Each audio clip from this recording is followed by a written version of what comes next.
صرف دین پر پہرا دینے کے لیے ہم نے یہ پرچم بلند کر رکھا ہے، اور ہمیں کوئی گھبراہٹ نہیں اللہ کے فضل سے۔ صرف یہی ہے نا کہ پوری دنیا خلاف ہے، صرف یہی ہے، تو اس میں کیا ہوتا ہے؟ اور ہم کسی سے حمایت کی بھیک نہیں مانگ رہے، جس نے کرنی ہے اپنی قبر کے لیے کرنی ہے۔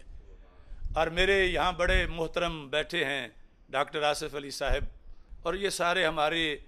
جتنے بھی کارکنان ہیں، چونکہ وہ بات کر لیتے ہیں، میرے سے یہیں بیٹھے انہوں نے بات کی، جنہیں بار بار علماء و مشائخ بھی کہہ رہے تھے کہ تمہاری بات سنتے ہیں ان سے یہ کہو کہ ہیں 100% سچے، مسلک یہی ہے ہمارا بھی، لیکن حالات ٹھیک نہیں، اور اس سے ڈاکٹر صاحب کا نقصان ہو سکتا ہے، اور ہمیں ان کی بڑی ضرورت ہے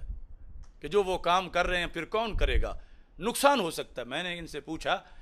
کیا نقصان ہو سکتا ہے؟ کہتے ہیں شہرت کو نقصان ہو سکتا ہے، کہ لوگوں میں آپ متنازع ہوں گے، لوگ آپ کے قریب نہیں آئیں گے، آپ کی تقریر نہیں سنیں گے، تو لوگوں میں شہرت کو نقصان پہنچے گا۔ تو میں نے کہا میرے قرآن نے تو یہ کہا ان اکرمکم عند اللہ اتقاکم،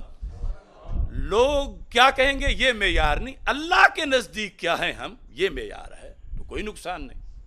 انہوں نے اس سے اگلا سٹیپ لیا کہ لوگ بڑے آپ کے بارے میں فکر مند ہیں، وہ کہتے ہیں جانی نقصان ہو جائے گا، جان چلی جائے گی، کیونکہ وہ مقابل ایسے ہیں ویسے ہیں، یہ ہے وہ ہے۔ تو میں نے وہاں بھی کہا اور اب بھی آپ کو کہہ رہا ہوں، اور یہ کبھی شاید میرا کہا ہوا تمہیں سننے میں بڑا لطف آئے گا،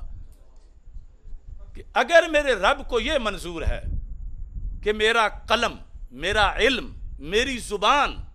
اس سے ملت کو، دین کو، اہل سنت کو فائدہ پہنچے کئی سالوں تک اللہ کے حکم سے، تو یہ بھی بہت اچھی بات ہے، مجھے پسند ہے۔ لیکن اگر میرے اللہ کو یہ منظور ہے کہ میرے خون سے اس ملت کو فائدہ پہنچے، میرے خون سے حق باطل کا فرق واضح ہو جائے، میرے خون سے عقائد اہل سنت اجاگر ہو جائیں، میری شہادت سے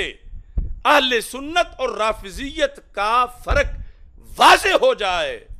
تو میں اس پر بھی اللہ کے فیصلے پر اگر اس کے نزدیک یہ ہے تو میں 100% مطمئن بھی ہوں، تیار بھی ہوں۔ ہم جھکے نہیں ہیں، ہم دبے نہیں ہیں، ہم ٹکے نہیں ہیں، میرے خون میں شامل،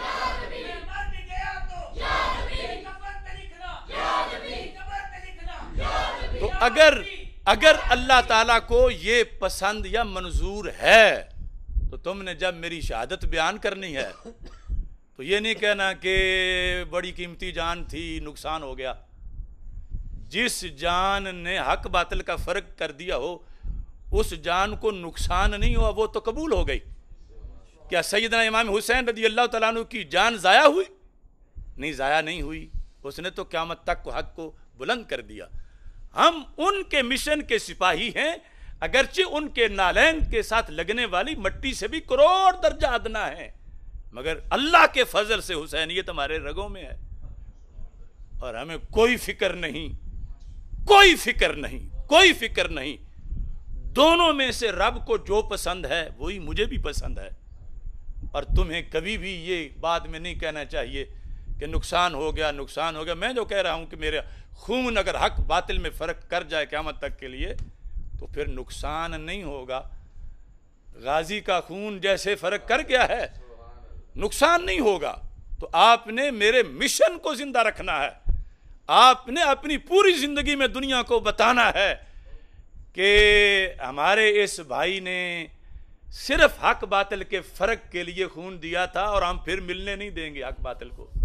ہم فرق واضح رکھیں گے، اس کے لیے دن رات محنت کریں گے، اس کے لیے اپنے بچوں کو پڑھائیں گے، اس کے لیے اپنے مبلغ تیار کریں گے، اس کے لیے کتابیں لکھیں گے۔ تو تم نے میرا ماتم نہیں کرنا اور سوگ نہیں منانا،